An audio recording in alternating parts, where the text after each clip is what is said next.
Ang pagpapatuloy ng nakaraan, mula sa pinagtatrabahuan ng ating bida, sa kanyang part-time job. Bigla binuksan ng doktor ang isang glass door at sumigaw ito ng emergency. Kailangan ko ang lahat ng medical staff na naka-duty ngayon, sigaw ng doktor, at biglang pinindot nito ang buzzer, alis na tayo. Lahat, agad sinalubong ang mga pasyente na dumating at isinakay sa stretcher, para maipasok sa loob ng ospital. Meron dito mga critical na pasyente, sigaw ng medical staff, ang isa ay akay ng nurse, sumunod ang isa ay duguan, muli ay sinunod ang nasa stretcher. Dalhin mo siya sa OR, nandyan ba si Dr. Kim, para maoprahan siya? Ang taong ito ay kailangan ng agarang x-ray, dalhin mo itong isa pang pasyente doon at e-disinfect siya. Tumabi kayo. Napatulala naman si Mujan sa mga nasaksihan, ito ay isang larangan ng isang digmaan, bulong ng ating bida. Ang pinaka-crucial team sa ganitong sitwasyon, ito ay isang paghatol ng doktor. Sabi ni Apple, dapat nilang matiyak kung ang isang sugatan na sundalo, ay makakalaban sa ibang araw sa larangan ng digmaan o hindi. Kailangan nilang magpasya kung sino ang maaari nilang iligtas, kung sino ang hindi nila kaya. At kung sino ang mas nangangailangan ng pangangalaga kaysa sa iba. Kailangan nilang gawin ang paghatol na ito, nang mabilis kung gusto nilang makatipid ng maraming tao hanggat maaari. Gaya ng sinabi mo na, ito ay larangan ng digmaan. Sa isang medic out, sa labanan ay hindi maaaring tumayo ng walang ginagawa. Tulungan natin ang mga taong ito, sigaw ni Apple sa ating bida. Bahagyang napaisip ang ating bida, hanggang sa sigawan siya ng isang doktor. Anong ginagawa mo at nakatayo ka lang dyan? Mujan, pumunta ka na doon at tulungan mo si Dr. Wu.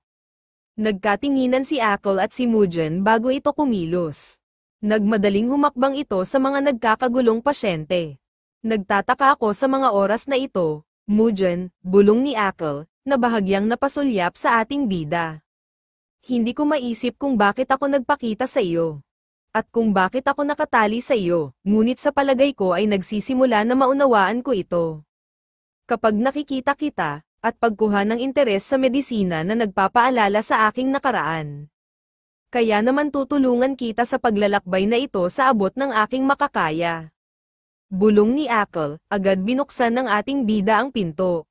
Dr. Wu, sigaw ng ating bida, nakita nito na abala ito sa paggagamot, habang may mga naghihintay pa na nakaupo sa sahig. Mujan, nagtahi ka na ng mga sugat dati, diba? Maaari mo bang tahiin ang pasyenteng ito? Sabi ni Dr. Wu. Ano, gusto mo ba gawin ko ito? Hindi ko nais na ilagay ka sa pamamahala ng mga ganitong uri ng mga pamamaraan, ngunit nakikita mong kulang tayo dito, at kailangan kong asikasuhin ang mga mas apurahan na pasyente. Sige po, Dr. Wu.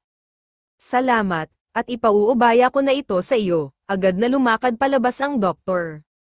Tinignan ng ating bida ang mga dumadaing na pasyente. Mula sa sandaling ito gawin mo ang sinasabi ko, sabi ni Apple. Kailangan mong mag-focus, at ituon ang iyong sarili. Muling sabi ni Apple, alam ko na yan, agad dinampot ni Mujan ang mga tools, para sa pagtatahi ng sugat. Bigla bumukas ang pinto at, meron tayong panibagong pasyente. Sigaw ng bagong dating na nagbukas ng pinto, napatingin ang isa na hawak pa ang braso na sugatan. Nakita nito na malala ang tama ng bagong dating. Damn it, sabi ng isang doktor na nainis, dahil nag-iisa siya sa dami ng pasyente. Kinuha nito ang cellphone at nag-dial ng numero. At tinawagan ang numero ng kanyang denial nito. Maya-maya ay may sumagot, hindi ko kakayanin, ang lahat ng pasyente dito. Kailangan nating ipadala ang ilan sa kanila sa isang regular na ospital. Ang ilan sa kanila ay nasa bingit na ng kamatayan. Sumagot ang nasa kabilang linya, maya-maya ay, ano? Sigaw ng doktor, nabaksak nito ang hawak na cellphone at, God damn it, sigaw nito, kung lumabas ang balita ng laban na ito, magiging target tayo ng investigasyon ng pulisya. Napatingin ito sa bumaksak na cellphone, ikaw bastard, mas nag-aalala ka ba sa isang investigasyon, kaysa sa pagkamatay ng iyong mga kasamahan? Inis na pinagdikit nito ang ngipin, binabaha tayo ng mga pasyente na kailangan mauoprahan kaagad, Director Park. Napatakip ito ng mukha sa kamay na tila naluluha. Anong gagawin natin? Sabi ng nurse, na lumapit kay Dr. Park. Humarap ito sa nurse, Nurse O, doktor ka na ngayon. Kung may operation na alam mo kung paano gawin, kunin ng isang pasyente na nangangailangan nito at gawin ang dapat mong gawin. Ano, gulat na sabi ng nurse, walang tutulong sa iyo, kaya kailangan mong gawin ito sa iyong sarili. Kung ganoon sino ang magiging charge nurse mo para sa surgical team, Director Park? Mahihirapan ka tulad ng iyong kamay dahil sa pagkalason sa alak na iyong naranasan. Note, ang charge nurse, na nangangasiwa sa operasyon at daloy ng trabaho sa isang partikular na departamento ng nursing unit, sa isang healthcare facility.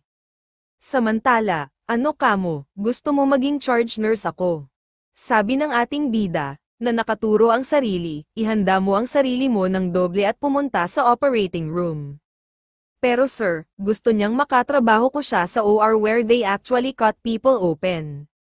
Kakatapos ko lang sa pagtahi, okay lang ba sa akin na gawin ito? Tanong ni Mujan kay Akal, kailangan mong gawin na lahat ng iyong makakaya, upang mailigtas ang isang buhay. Oh, man, bahagyang tinignan ni Akal ang ating bida. Stop, huwag ka nang mag-alala at pumasok ka na sa loob, Mujan.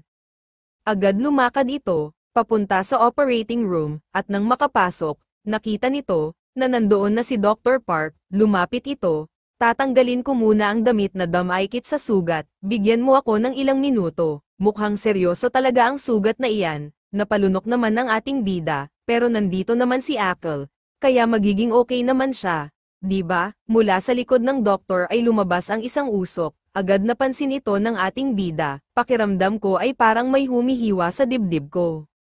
Ito ay maaari lamang na, at napaisip ang ating bida, kumalat ang usok sa kabuuan ng operating room, the Grim Reaper.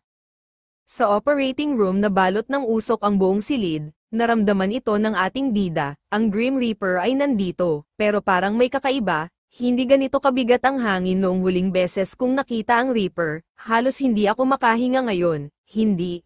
Alam kong magiging okay din, bulong ng ating bida, na napalunok ito, nandito si Akal, kaya may iligtas namin ang lalaking ito, muling bulong nito, nakita nito si Akal na titig ito sa kawalan. Tapos na, nandito na ang kolektor ng kaluluwa, ang pasyenteng ito ay patay na, napatingin ang ating bida sa monitor, bago ito nagsalita, ano bang pinagsasabi mo, tingnan mo, gumagalaw pa yun mga squiggly lines niya, at iyan ang buhay niya. Kailangan lang natin siyang buhayin, at itaboy ang Reaper. Pero, wala sino man sa ospital na ito ang may kakayahan na pigilang ang Grim Reaper. Kakayanin ko kung nabubuhay pa ako, pero ghost na ako ngayon. Then, gagawin ko ito, pwede mong sabihin sa akin, kung ano ang gagawin ko tulad nung last time. May pagkakaiba sa pagitan ng tunay na operasyon at sinusubukan mong sundin ang aking mga direksyon. Hindi ka sapat, nasanay para gawin ang dapat gawin. Bahagyang sigaw ni Akal, pero, tignan mo ang surgeon na ito, hindi niya nakikita ang Grim Reaper, pero sigurado ako na nadarama niya ito. Alam niya na hindi na niya maililigtas pa ang taong ito, sabi ni Akal, may mga saksak kung saan-saan sa katawan niya. Maraming dugo ang nawala sa kanyang mga organ at arteries, sabi ng doktor, agad sinulyapan nito ang ating bida at, anong ginagawa mo, Mujan? Hindi ka makaka-zone out sa oras na ganito. Ito ay isang emergency. Mag-focus ka sa pasyente. Kailangan natin siyang buhayin. Sigaw ng doktor. Scalpel, utos nito, biglang natauhan ng ating bida. Yes, sir. Agad kinuha ang scalpel at ibinigay sa doktor. Huwag kang susuko, Akal, kaya natin siyang iligtas. Kaya pakisabi lang sa akin kung ano ang kailangan kong gawin, sabi ng ating bida kay Akal, napatingin naman ang babaeng ghost, suction, muling sabi ng doktor. Yes, sir, si Mujan ay walang alam sa medisina, ngunit siya ay nagsisikap na buhayin ang pasyente, hindi ako makapaniwala na sinusubukan kong sumuko, nahihiya ako sa sarili ko, bulong ni Akal, at patuloy ang pag-opera ng doktor, damn it. Wala akong makita dahil sa dami ng dugo. Kailangan kong hanapin ang pinagmulan ng pagdurugo. Bulong ng doktor, maya-maya ay napatingin si Akal. Ito ay nagmumula sa isang daluyan ng dugo sa posterior side sa bituka. Sabi ni Akal, na agad sinabi ng ating bida sa doktor. Ito ay nagmumula sa isang daluyan ng dugo sa likod ng mga bituka. Nagtaka man ang doktor pero sinunod niya ito, agad hinanap nito ang pagdurugo. Ayos lang siya, ililigtas natin siya gaya ng ginawa natin sa lahat ng tao. Napansin ng ating bida na nanginginig ito, maya-maya ay itinaas na ng Grim Reaper ang karit nito. Napansin ng ating bida na nasa paligid na ang Grim Reaper. Hindi. Teka lang, sigaw ng ating bida, at umakto na ito, na tila, kukuha na ng buhay. Hindi, muling sigaw ng ating bida na hamarang pa sa katawan ng pasyente. Muling tumingin ito sa itaas, narinig pa nito ang tila pagtunog ng talam ng karit. At bumaba ito sa dibdib ng pasyente, nang bumaon ang talam nito, sabay sirit ang dugo mula sa loob ng parte ng katawan, habang nag-oopera ang doktor, sumirit ang dugo at tumalsik ito, na umabot sa ating bida na ikinabigla nito, pakiramdam ng ating bida ay bumilis ang tunog ng monitor, muli ay hinanda ng Grim Reaper ang kanyang karit. Unti-unti nagplaplat na ang linya ng heartbeat nito, tinignan ng ating bida ang pasyente, napatulala naman si Ackle. Tumigil ang pagtibok ng puso niya, ihanda ang defibrillator. Sigaw ng doktor, mabilis na kumilos ang ating bida. Nakahanda na po, agad kumilos ang doktor, idinikit nito ang defibrillator pads. At agad damaloy ang electric shock nito, ngunit umalag lang ang dibdib nito, tumingin ito sa heart monitor. Ulitin natin, muling inilapat sa dibdib ang defibrillator pads at muling dumaloy ang electric shock nito, ulitin nating muli, sigaw ng doktor, tumingin ang ating bida sa heart monitor at sa Grim Reaper, narinig nito ang ingay mula sa pasyente. Nakita nito na tila hinihigop na ng Grim Reaper ang kaluluwa nito mula sa pasyente, at ang pasyente walang malay, nagahibla na lang na hininga ang natitira, ay nagplat na rin ang linya sa monitor. Beep, kinakailangan kong itigil ang pagdurugo ng mas maaga, kaya lang hindi ako nakarating sa oras. Ito na ba ang pinakamagandang nagagawa ko sa wasak kong mga kamay? Habang nakatingin sa pasyente at malungkot na sabi ng doktor. Bakit hindi ko napigilan ang pag-inom ko ng alak noon pa man? At makikita nanginginig ang mga kamay ng doktor. God damn it. Habang tulala pa rin ito, thanks for the hard work, Mugen. Pwede ka nang umalis, sabi ng malungkot na doktor, muling tumingin ang ating bida sa Grim Reaper, nakita nito na patuloy sa paghigop ng kaluluwa nito. Hindi maari ito, agad kinuha ng ating bida ang defibrillator pads, at hinawakan agad ito. Hindi pa tayo tapos, sabi ng ating bida, at agad napalingon ang Grim Reaper. Nang makita ng ating bida, ang Grim Reaper na kasalukuyan hinihigop na ang kaluluwa nito, hindi pa tayo tapos. Sigaw ng ating bida, na agad hinawakan ang defibrillator pads.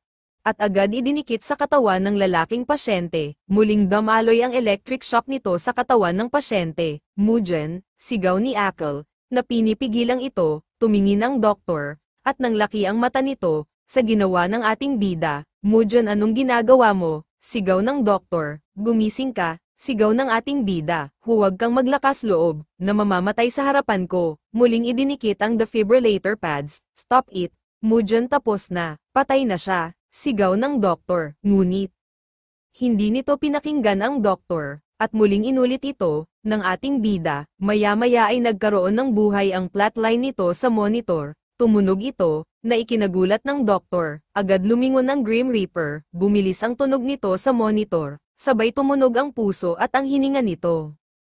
Ang vitals niya, tumingin ang Grim Reaper sa monitor, at tumalim ang mga mata nito, at bahagyang umungol, at hindi nagustuhan ang pagkakaroon ng buhay ng pasyente. Hindi ako makapaniwala, ang kolektor ng kaluluwa ay umatras, bulong ni Ackle, maging ang doktor ay nagulat sa nangyari, humanda ka para sa pagtahi.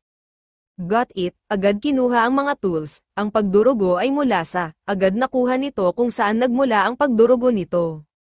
Ang posterior side ng bituka at lower end colon, lumipas ng ilang oras. We're done, sabi ng doktor, ang kanyang mga sugat ay matagumpay na natahi, at ang kanyang mga vitals ay stable na. Sabi ng doktor na tumingin sa monitor, good job, Mugen, iniligtas mo ang buhay niya. Napatingin naman si Ackle sa ating bida, maghanda tayo para sa susunod na operasyon. Sabi ng doktor. Akal mahinang tawag ng ating bida. Matuling lumipas ang oras, napatingin ito sa orasan, habang nakaupo ang dalawa, bahagyang nakapikit ang ating bida na medyo nakaramdam ng pagod. Hindi ka ba napagod sa lahat ng operasyon? Mujen, sabi ni Akal. Hindi naman, okay lang ako, at pumikit ang ating bida habang nakaupo. Buong gabi tumulo ang pawis sa likod ko, at ang aking mga scrub ay natatakpan ng mga tumalsik na dugo. Feeling ko babagsak na ako sa pagod, pero pakiramdam ko may nagbago, pakiramdam ko ay buhay na buhay ako, at hindi ko pa naramdaman ang ganito dati.